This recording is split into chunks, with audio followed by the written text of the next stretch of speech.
All right, guys, continue on with Dante's Inferno, the Divine Comedy, Canto number 20. I now must turn a strange new pain to verse and give some substance to this 20th chant that deals, Cantica 1, with sunken souls. Already I had set myself to peer intently on those now discovered depths, washed as they were with agonizing tears. I saw their people circling round that trench, and on they came in silence, weeping still, as slow in pace as litanies on earth. Then as my gaze sank lower down these forms, each was revealed, the wonder of it all, twisted around between the chin and thorax. The face of each looked down towards its coccyx, Coccyx, and each, deprived of vision to the front, came as it must, reversed along its way.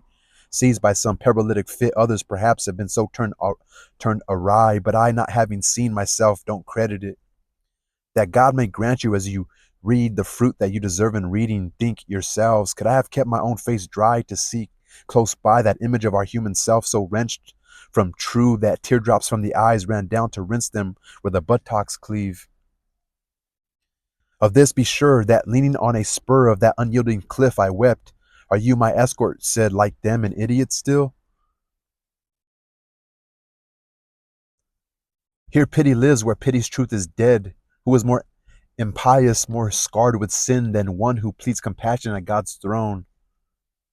Here pity lives where pity's truth is dead. Who is more impious, more scarred with sin than one who pleads compassion at God's throne?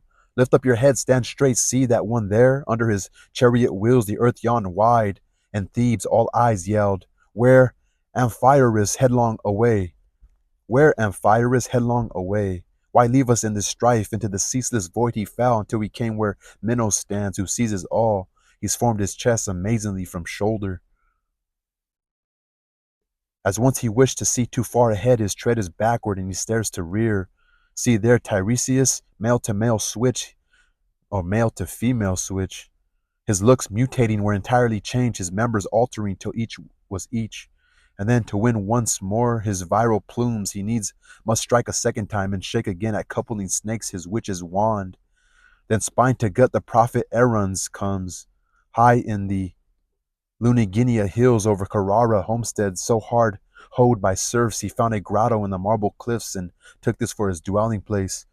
Nothing from there cuts off the view of a sea or star, and then there's one whose breast you cannot see, since these are mantled by flowing strands. Since these are mantled by her flowing strands, who shows on that side all her shaggy fleece. She once was Manto, scouring many lands until she reached and settled at my birthplace. And so to please me, listen for a while, her father having left this life in Thebes, the place of Bacchus, being now in thrall. For years she traveled searching through this world.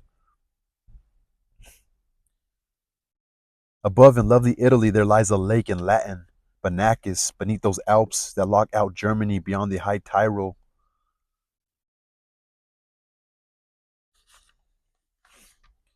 From waters gathered in that standing pool, a thousand springs, I think, are more refreshed the lands between those peaks, Camonica and Garda.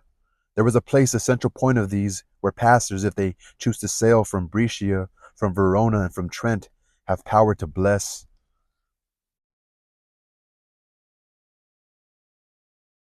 Here that brave citadel, Peschiera, sits, built where the shoreline sinks to reach a low, boldly outfacing Bergamese and Brescians. Cascading from the lap of Banacus, waters unstayably must run down here through lush green meadows. These all form a stream, and this, when it begins to run, is known by name as Minitio, not Banacus. It meets the river Po around Governolo. Moving, the Minitio at once dips down, then broadening in the plain, it forms a marsh, and this in summer can be foul and brackish. Manto, that bitter virgin, passing by, saw in the center of that great morass a place unplowed and bare of population. There, fleeing still from human fellowship, she settled with her vassals, plied her arts, in this place lived. Here left her empty corpse. Here left her empty corpse. They raised their city over those dead bones. They called it Mantua, no magical charm, since Manto first had made the place her own. Those living there were once more numerous before the idiotic Cancelotti was so taken in by Penamonte's trick. So if in other stories you should hear some tale of how my city came to be, don't let the truth I urge be mocked by lies. Sir, I replied, to me your words are sure and capture so entirely what I think that differing versions are as burned out coal. But let me know some more of this parade, that is, if any here still merit note. My mind is waiting only for that word. And so we said the one who there fans wide is his beard from cheek to shadowed shoulder blade was in those years when Greece was void of men, when even in the cradle boys were few. An augur, he with couches cast the hour at which to cut the anchor rope in Aulis. By name, Eurypylus, there is some verse in my great tragedy that sings of him. But you'll know where, you know the whole thing through. And then we meet, so withered in his flanks, a certain Scotsman, Michael. In the spheres of fraud and magic, he was full of pranks. There's Guido Bonatti. Look, as Dante too, the cobbler must be wishing now we'd stuck to thread and leathers, too late to repent. Then see those hags? They, one and all, forsook for witchcraft distaff, needle, pin, and spool. They cast their spells with weeds and juju dolls. But come now, the zone where hemispheres both meet by now is gripped, and under Seville waves are touched by Cain, his bush and thorns, and yesterin the rounding moon was full. You must remember this, it shone while you, unharmed, were deep within that first dark wood. And so we chatted on and we fared forwards. I wonder if that's Virgil.